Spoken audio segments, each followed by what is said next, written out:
Okay, so I don't know about you, but I have really struggled to find my niche. I have struggled quite a bit, and what I've realized is that it's purely a mental battle, an emotional battle. Of course, there is strategy involved in it. Of course, there are tactics involved here, but I think a bulk of it just comes down to your emotions. And I've gone through every bit of emotion. I have got excited when I chose a niche. I've felt optimistic about it, and then I've also felt disheartened about it. I've felt fear, mostly fear, and then I've also judged myself. I've felt guilty. I've felt underconfident because I chose something and then it didn't work out for me.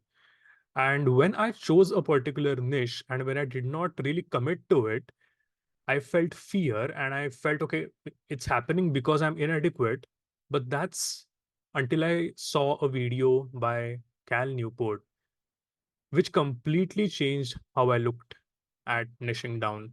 So if you are someone who is struggling with this a little bit, who has this fear of specializing, of choosing your smallest viable audience, I invite you to watch this video because by the end of it, perhaps you will also get an insight which will help you deal with this fear in a lot better way. Okay, so here we go. Every marketer, every legendary marketer out there, or even not so legendary marketers out there, would tell you that you should not be going behind the masses. You should not be really targeting everyone, because if you target everyone, you actually target no one. So, what you should be doing instead is that you should become a specialist, which means that you have to identify only a few people from this broad target market, and you should become a specialist at solving the problems of that particular market.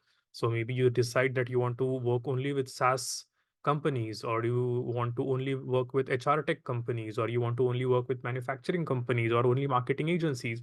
It's all about finding your niche, right? That is where we all want to be, because we want to be known for that specific niche, so that we become specialized in this, which means our skills go up and the money that we make also goes up in this particular niche.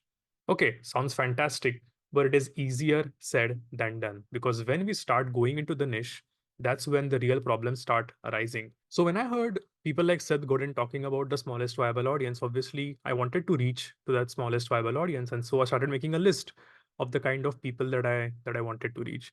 On one particular day, I really felt the need to work with authors, because I felt, hey, you know what? I love reading books. I'll start working with authors. Basically, I'll help authors with their marketing. I will help them build an audience and be able to sell their books. On some other days, I found myself turning towards this audience of agency owners, because I felt, hey, I am a marketer. I understand marketing more than anything. So why don't I help agency owners? That's my niche. On some other days, I found myself thinking, you know what? Podcasters is my niche, because I love listening to podcasts, and I will find these guys, and I will ensure that these podcasters get more viewers for their podcast. So as you can see, I was jumping and I was thinking about these different niches, and then I realized that this was not leading me anywhere, because the moment I decided on something, I was hit by this four-letter word, which is, so whenever I decided on that niche, I used to fantasize about it for a couple of days, and then after those 2 days, it used to stop, because I just felt very crippled. I couldn't do anything. I couldn't quite act on that particular niche. And this obviously made me really miserable, because on one hand, I really wanted to find my smallest viable audience, find my niche. But whenever I decided on something, let's say authors, I would just sit and not do anything about it. I used to be very crippled by this particular fear, and I used to just not make any progress at all and just keep on.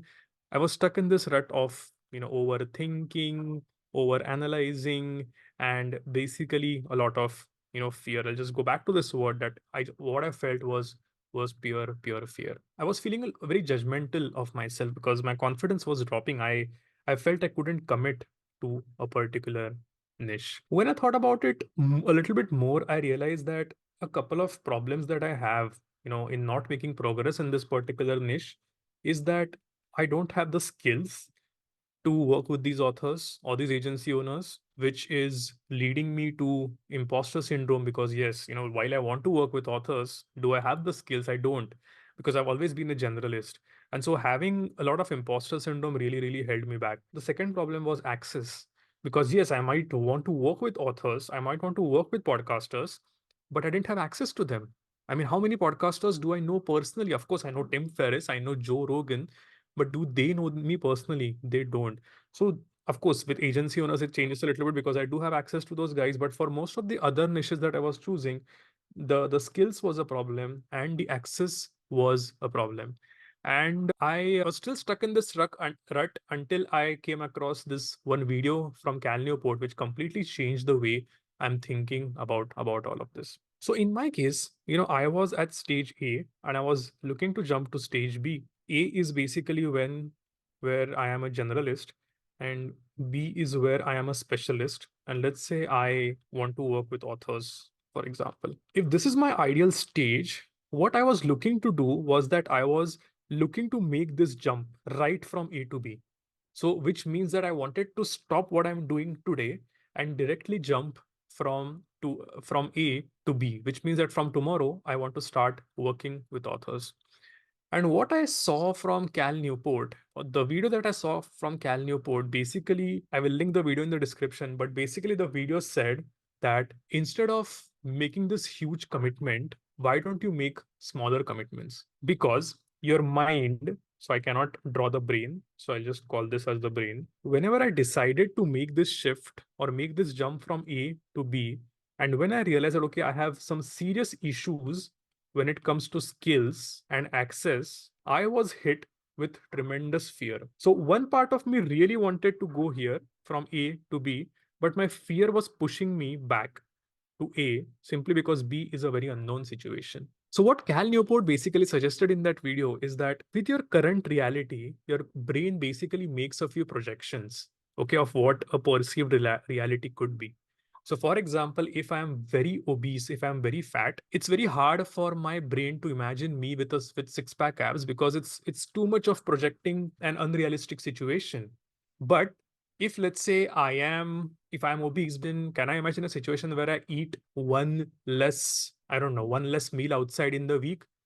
Probably, because my brain can project only up till here. Or can I go and work out once a month or once a week? Yes, because it's here.